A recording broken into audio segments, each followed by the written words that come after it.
பிரியமானவர்களே, இயேசு கிறிஸ்துவின் நாமத்தினாலே இந்த நாளிலும் கூட உங்களை நான் வாழ்த்தி ஆசீர்வதிக்கிறேன். இந்த நாளிலும் உபாகமம் 2ஆம் அதிகாரம் 7வது வசனம், உன் தேவனாகிய கர்த்தர் உன் கை கிரியைகளை எல்லாம் உன்னை ஆசீர்வதித்து வருகிறார். இந்த பெரிய வனாந்தர வழியாய் நீ நடந்து வருகிறதை அறிவார். இந்த 40 வருஷமும் உன் தேவனாய் கர்த்தர் உன்னோடே இருந்தார், உனக்கு ஒன்றும் குறைபடவில்லை என்று சொல் என்றார். அருமையானவர்களே, என் தேவனாய் கர்த்தர் மோசேயோடு சொல்லி இஸ்ரவேல் ஜனங்களிடத்தில் இதை சொல்லுகிறார். இன்றைக்கு இந்த வார்த்தை கேட்கிற நீங்களும் நானும் இதை நமக்காக நம் விசுவாசத்தோடு எடுத்துக்கொள்வோம் என்று சொன்னால், ஒருவேளை நீங்க கையின் பிரயாசம், ஐயோ சம்பளம் வந்ததே கையில நிக்கலையே, எல்லாம் கொடுத்து போக 2ஆம் தேதி ஆயிடுச்சு, எதுவுமே இல்லை என்று வருத்தப்படாதீங்க. என் தேவனாகிய கர்த்தர் போன மாதம் வரையிலும் நடத்தி வந்த தேவன், இத்தனை ஆண்டுகளும் உங்களை நடத்தி வந்த தேவன். இந்த மாதத்தில் நீங்க வாங்கின சம்பளத்துல கொஞ்சம் இருக்கலாம், ஆனா அதை அவர் மீதம் எடுக்கவும் வைப்பார். அவர் உங்களோடு கூட இருந்து உங்களை வழிநடத்துவேன்னு சொல்றாருங்க. இத்தனை நாள் உங்களோடு கூட இருந்து வழிநடத்தின அதே தேவன் தான் இந்த மாதமும் உங்களுக்கு ஒரு குறைவும் படாதபடி, ஒரு நன்மையும் குறைப்படாதபடி உங்கள் வீட்டின் ஆகாரமும் தண்ணீரையும் கர்த்தர் ஆசீர்வதிப்பேன்னு சொல்றாரு. உங்கள் வீட்டில் மாவு செய்கிற தொட்டியில நிரம்பி வழியும் சொல்லுகிறாரு.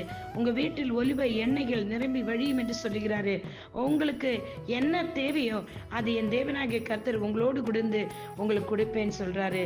நீங்க இந்த வார்த்தையை விசுவாசித்தீர்கள் என்றால் உன் தேவனாகிய கர்த்தர் கையின் கிரிகள் எல்லாம் உன்னை ஆசீர்வதித்து வருகிறார். ஆமென், அல்லேலூயா, ஸ்தோத்திரம். உங்க கையின் கிரியைகள், நீங்க கையிட்டு செய்கிற வேலைகள், பிரயாசங்கள், நற்கிரியைகள் எல்லாவற்றையும் கர்த்தர் ஆசீர்வதித்து வந்திருக்கிறாருங்க.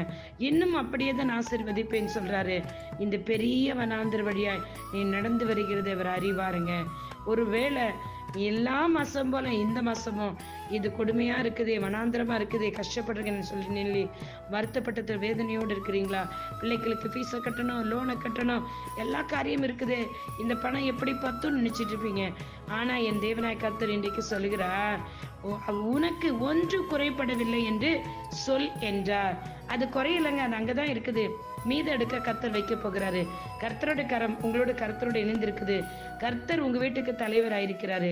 கர்த்தரை நோக்கி பாருங்க, நிச்சயமா அவரை நோக்கி பார்க்கிற பிள்ளைகளுக்கு ஒரு நன்மை குறைபடாது.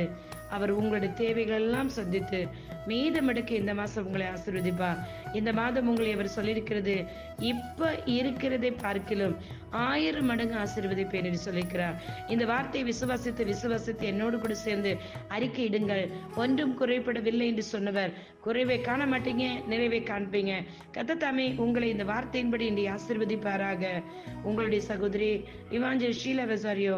God bless you all. Amen, amen, amen.